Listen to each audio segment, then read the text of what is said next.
Welcome to Best Practices Weekly, the primary edition. Today, the best practice that we'll be focusing on will help us know what to do when working with struggling readers.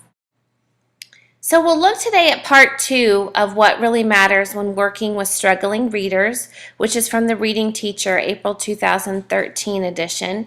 If you missed part 1, I hope that you take a minute to look it up on YouTube or find it on our website because it really focuses in on best practices for decoding. These best practices kind of are described best in a do this, not that fashion.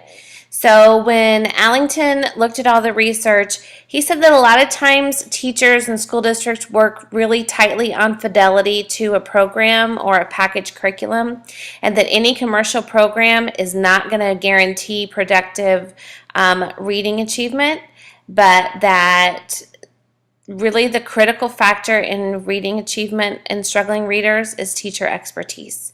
So he says fidelity to a flawed program is not a virtue.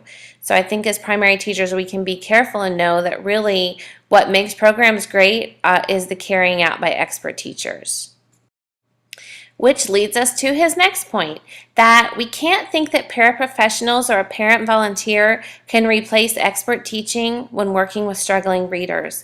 And that a lot of times when Allington was in classrooms, he saw that that is exactly what happened, that paraprofessionals were doing the reading interventions. So we shortchange ourselves as teachers when we think that our expertise can be replaced by somebody who's not a trained instructor.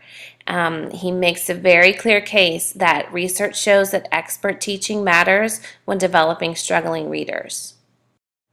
Another question that this article answers for us is what type of text should we have in front of struggling readers? That many times struggling readers have text in front of them all day that is too difficult, it's too complex for them, and they're not having any success.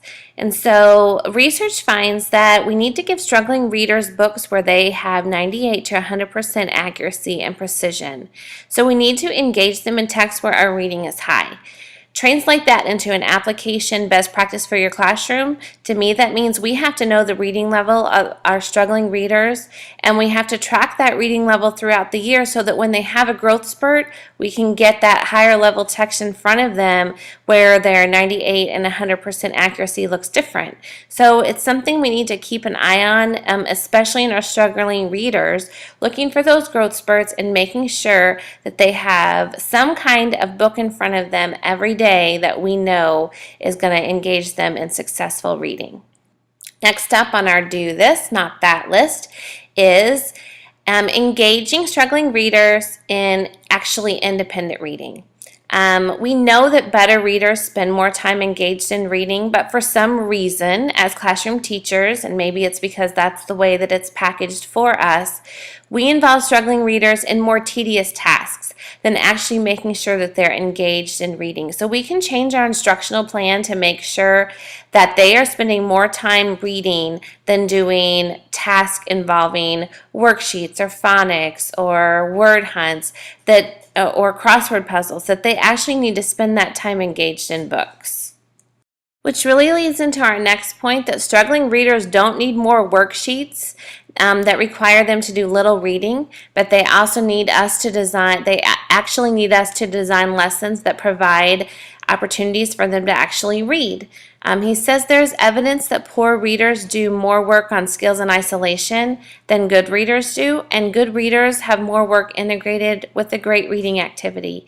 So that's a shift in instruction we can make to make sure that our struggling readers are working on reading in an integrated and meaningful way.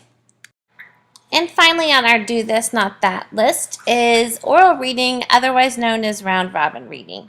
And the author cautions us to be careful about thinking that everyone in a group is following along with the one child who's reading out loud, because research shows us that that is not what happens. So instead of round robin reading, we should provide activities for silent reading and then a group response so that everyone is engaged in reading, because we know that silent readers read 3 to 5 times more text than someone who's reading out loud.